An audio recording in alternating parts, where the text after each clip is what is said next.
Et si le secret de l'éveil spirituel ne résidait pas dans ce qu'on appelait le troisième œil, mais dans quelque chose de plus profond, au cœur même de notre être. Aujourd'hui, on explore un concept incroyable au sein même de ce qu'on appelle l'ésotérisme islamique ou le soufisme, où la glande pinéale et le cœur s'unissent dans une danse de lumière divine. Attention, on ne parle pas de métaphores, on parle de choses concrètes. C'est parti, on va plonger ensemble et on va découvrir comment le cœur est le véritable œil qui perçoit le divin.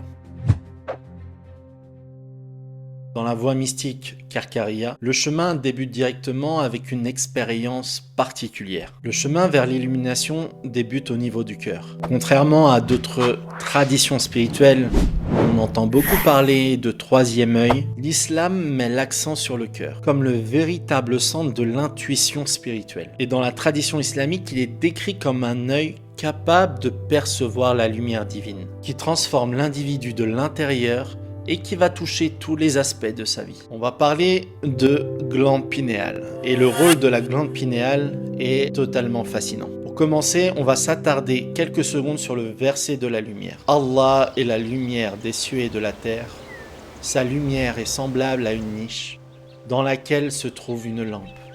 Et cette lampe est dans un cristal qui ressemble à un astre de grand éclat. Maintenant, on va relier les points. La glande pinéale est de nature cristalline, n'est en réalité pas l'origine de l'illumination, mais plutôt un conduit. Et pour cela, il faut s'attarder sur la nature cristalline. Les cristaux aujourd'hui sont utilisés dans beaucoup de technologies et agissent comme récepteurs et transformateurs d'énergie. Et ceci notamment grâce à leur structure en réseau, ou encore lattice. Alors qu'est-ce que c'est un lattice? Quelle est cette structure particulière? En fait, il s'agit d'un schéma très organisé, semblable à, une grille où toutes les petites parties s'emboîtent parfaitement et se répètent. Et c'est cette structure qui permet d'agir en tant que récepteur et de transformer l'énergie de manière efficace. Exactement de la même manière, la glande pinéale, avec sa structure cristalline, agit comme récepteur de la lumière transmise par le cœur et agit comme récepteur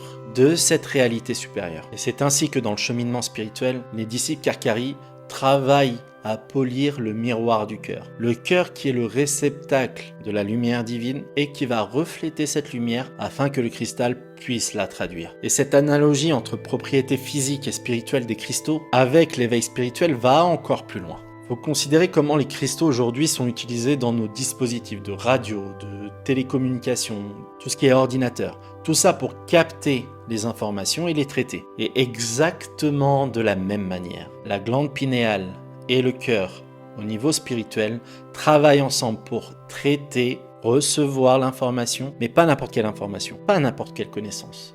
La connaissance divine. C'est ainsi qu'elle va se manifester sous forme de visions, de formes et de couleurs, tout ceci tels des messages divins qui vont guider le chercheur. Et ces manifestations visuelles sont souvent des expériences vives, surnaturelles, mais vraiment concrètes. Ce n'est pas quelque chose de métaphorique, d'hallucination. Non, ce sont des visions concrètes puisque partagées par tous les disciples. Et ce qui est encore plus étonnant, c'est la fonction de la glande pinéale. Alors comment cela fonctionne? La lumière aide à réguler nos cycles de sommeil par la production de mélatonine dans la glande pinéale. De la même manière, la lumière spirituelle régule et éveille notre conscience intérieure en guidant dans le voyage de l'éveil spirituel. Donc la lumière perçue au niveau des yeux va enclencher au niveau de la glande pinéale une sécrétion de mélatonine. Et celle-ci va réguler nos cycles de sommeil. Exactement de la même manière, au niveau spirituel, la lumière perçue par l'œil du cœur va agir sur notre cycle, non pas du sommeil, entre guillemets, physique, mais va servir au sommeil de l'âme dans le but de la réveiller. Et donc là, vous comprenez exactement le cycle qui fait que on parle d'éveil spirituel, d'éveil de l'âme.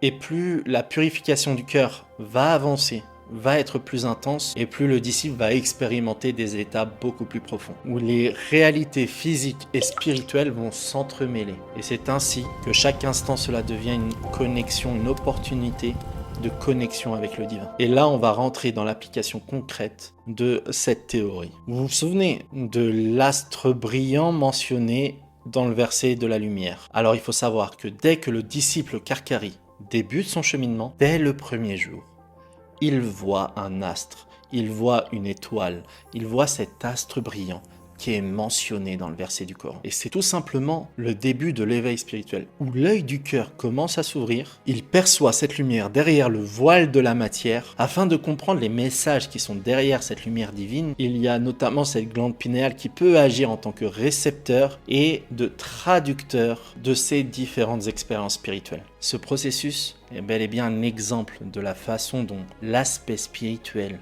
et l'aspect physique s'entreconnectent et jouent un rôle crucial dans l'illumination et même dans notre vie quotidienne. En tout cas, chez les soufis, c'est une chose qu'on voit à chaque siècle. À chaque siècle, on peut ouvrir un livre d'un maître spirituel où on va avoir des visions et des expériences d'ouverture spirituelle. Et d'ailleurs, notre siècle est bien plus particulier. Avec tout ce qui est réseaux sociaux, avec tout ce qui est communication, cette information qu'il existe dans le monde un ensemble de cheminants spirituels qui expérimentent cette ouverture et cette illumination spirituelle prend beaucoup plus d'effet. Et c'est pas étonnant qu'aujourd'hui, aux quatre coins du monde, on a des personnes qui vivent ces expériences-là. Et en réalité, ce n'est pas juste vivre des expériences pour les vivre. Si tel était le cas, on pourrait dire prenons de la drogue et puis faisons du chamanisme et rentrons en transe et puis on verra des choses surnaturelles. Le propos n'est pas là. Le propos, c'est que